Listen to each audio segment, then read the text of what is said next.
Welcome to the Slop Temple. We pray this video helps. You begin by confirming the baseline so you know what to fix. Power cycle the modem and router. Unplug for 30 seconds, then plug back in. This clears transient issues.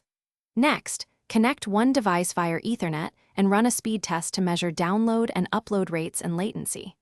Write down when speeds dip and which devices were active, because once done you can compare and see if problems are local, peak load related, or ISP side. Once you have a baseline, isolate the source. Test wired traffic versus wireless to determine if Wi-Fi is the culprit. You should then log into the router, check wireless channel usage and switch bands. Use 5 GHz for close devices and 4 GHz for range.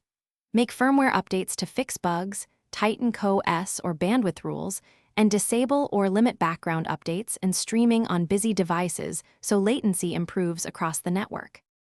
Finally, verify improvements by repeating speed and ping tests at different times of day and with multiple devices. This confirms whether fixes worked.